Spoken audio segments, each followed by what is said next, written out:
Beleza. Você então vai colocar então o fio retrator e aí com a ponta diamantada você vai lá e definir esse término cervical nas alturas que você deseja. Então, supragengival é considerado 0,3 milímetros ali supragengival ou nível gengival também pode ser uma opção. Hoje eu tento deixar mais ou menos o nível gengival, tá? Não entro. A maioria dos preparos que eu tenho feito a gente não entra, porque não tem interferência dessa linha de cimentação, não aparece ali a sua interface. Então a gente tenta deixar ou supra ou equigengival ao nível da gengiva, tá? Subgengival a gente só vai entrar lá quando normalmente já está, ou em dentes escurecidos. Quando você tiver um dente escurecido é protocolo que você então tem que esconder essa linha de união ali. Então provavelmente você vai precisar entrar subgengivalmente. E um subgengival mais profundo, só se ele já tiver, já se tinha uma coroa antiga, por exemplo, cortou ele, o cara que preparou lá atrás, ele já está subgengival lá no fundo, e aí você vai manter isso aí. É um procedimento simples, então, a finalização desse preparo com o objetivo de gerar uma superfície lisa, sem irregularidades. Então, normalmente a gente vai utilizar pontas multilaminadas ou até granulação fina ou extra fina para fazer o refinamento em baixa rotação e deixar esse preparo bem polido para a gente depois fazer então a restauração ou, se for um caso bem indireta, você vai moldar e mandar para o laboratório. Então as etapas são delimitação periférica do preparo, delimitação da profundidade do preparo, complementação do desgaste por vestibular, término incisal do preparo, finalização cervical e finalização do preparo com esse refinamento. Fatores a serem levados em consideração durante o preparo. Tá? O grau de escurecimento do dente é um dos fatores muito importantes. Quando você vai fazer o planejamento, tu já tem que pensar que dentes escurecidos, tu vai ter que ter preparos. Então vamos lá. Se na prova, por exemplo, cai um caso de um dente escurecido. Como é que eu preparo para esse dente escurecido? Então, o dente escurecido ele vai necessitar então uma maior profundidade de preparo, 1.3, 1.4, 1.5, porque você precisa ter uma espessura suficiente de material restaurador para poder opacificar aquele substrato que está escurecido. Além disso, você precisa, não pode deixar esse preparo supragengival, porque vai aparecer a emenda, porque o dente é mais escuro e aí você vai ter uma emenda, então você vai ter que botar esse preparo ou ao nível ou um pouquinho dentro do seu sulco subgengival, tá? E normalmente então você tem que pensar dessa forma em dentes escurecidos, tá? Outro fator é a inclinação do dente muito para vestibular ou muito para palatina. Tá? Se for um dente muito para palatina, tranquilo, você basicamente não vai precisar de quase desgaste. Mas se você tiver um dente muito para vestibular e esse dente for vital e você tiver que posicionar ele na posição, o seu desgaste não vai ser só aquele 0.2, 0.3, 0.5.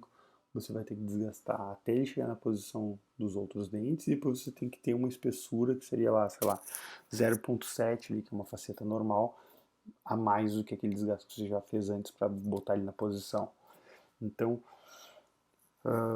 isso pode ser um grande problema em termos de manutenção de vitalidade para esse dente, tá? Então você tem que entender isso para poder ver que essa inclinação do dente para vestibular ele pode ser um problema e lá no planejamento você já consegue antever isso.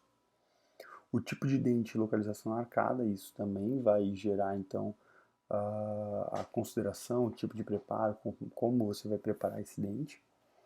A presença de diastema entre os dentes também pode ser um problema ali durante o teu preparo ou até durante a tua confecção ali do teu provisório, mas principalmente isso em relação ao preparo.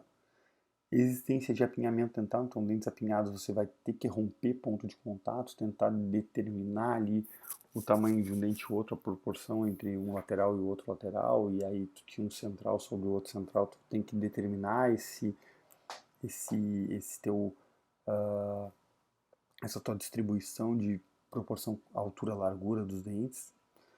Presença dos desgastes na estrutura vestibular, então se tu tem já um dente já que é desgastado, um dente tu já tem algum comprometimento, isso também é um fator a ser considerado. A altura do sorriso, tá? Isso é importante. São pacientes que têm, a gente tem 3 alturas de sorriso. Sorriso baixo, sorriso médio e sorriso alto. Pacientes com sorriso médio e alto, eles mostram os dentes e gengiva, e essa altura pode comprometer aquela interface ali, que é a interface estética entre dente e restauração, ou entre tecido branco e tecido rosa. E isso pode te limitar, então, essa questão do teu preparo, tá? Então, tu vai ter que, talvez, colocar em pacientes com linha de sorriso alto, se teu preparo um pouco mais equigengival, tu vai ter que trabalhar para poder mimetizar melhor o teu mascaramento nessa interface, tá? E áreas de dinâmica de visibilidade, tá? Então você vai precisar entender isso de uma maneira melhor em relação ao teu preparo. Por exemplo, o central, às vezes você preparou, tá, ok, tá tudo certo, e aí tu olha um pouquinho, tu desvia um pouquinho a tua cabeça pro lado, tu consegue visualizar onde a lâmina vai entrar, onde a tua resina vai entrar, e tu consegue ver um pedaço daquela área que a gente falava que era a área de sombra do dente. Lá atrás a gente conversou sobre isso um pouquinho. Então essa área dinâmica, a área de sombra, muitas vezes ela tem que ser um preparo um pouco mais profundo naquela região. Beleza, então agora a gente vai para os casos clínicos. Os casos clínicos a gente vai tentar desenrolar de uma maneira mais tranquila também, tá? Então essa paciente tinha feito um laminado cerâmico, ela chegou com essa situação clínica de um laminado fraturado, ela tinha tentado colar ali com bonder, por isso está meio esbranquiçado. A gente já vê já que tem uma infiltração no dente 21, onde no processo de cimentação deve ter ocorrido alguma bolha naquela região, ou até mesmo a infiltração com saliva ali, dependendo da forma como isso foi colado. A paciente chegou dessa forma, a gente fez um provisório ali, rapidamente, só para colar, jogou uma resina, colou, obtivemos uma guia a partir disso também para entender que ela tinha um certo diastema e ela gostaria de continuar com aquele certo diastema que ela tinha anteriormente. E aí a gente foi numa outra sessão para o preparo. Então, o preparo aí mostrando os 3 ângulos de inclinação do dente, um preparo para faceta. Ela tinha facetas cerâmicas e ela queria fazer uma nova faceta cerâmica. Então, a gente moldou e foi enviado para o laboratório para fazer uma nova faceta cerâmica. Só que nesse caso eu preciso fazer um provisório. E aí o provisório, normalmente eu trabalho com resina composta. Por que eu trabalho com resina composta quando eu vou fazer um provisório de um caso que está indo para o laboratório? Porque é o meu momento de treinar. É o meu momento que o paciente vai me pagar o provisório e eu posso treinar a forma anatômica, posso treinar a minha resina que eu estou utilizando lá no consultório, posso treinar a estratificação. Então eu uso esse tempo de um provisório, que vai ficar ali por um breve período de tempo, para treinar se eu consigo chegar perto de um resultado que seria uma cerâmica. Então eu vou fazer uma adesão, e aí ao invés de eu colocar ácido em toda a superfície, como é um provisório, eu vou colocar em 3 pontos, lavo isso, aplico adesivo só nesses 3 pontos para quando voltar do laboratório eu conseguir botar um instrumental, uma colheita periodontal, ou um instrumental lá em cima e destacar esse provisório, que ele não interfira essa minha restauração provisória nas margens da minha restauração, e que eu possa fazer então a cimentação da nova peça que eu vi no laboratório sem interferência disso. Então, faço a estratificação. A estratificação normalmente a gente vai ter então um dente normal, um dente então ele vai ser preparado, então eu tenho o preparo dental a partir então dessa, criando a espessura para poder fazer isso. Trabalho na palatina com uma resina translúcida. Então eu tenho já uma resina translúcida a partir de uma guia de silicone, provavelmente que eu já fiz. Depois eu vou trabalhar com, na região cervical mais interna, uma espessura menor, uma dentina A3,5 mais cromática na região cervical. Uma dentina A3 já trabalhando então com os mamelos, o início dos lóbulos de desenvolvimento dentários. Lá na região incisal eu posso trabalhar com uma cor mais opaca, uma dentina 1 ou até uma resina opaca para aquela região, uma resina bleaching opaca para aquela região, para marcar bem o bordo incisal.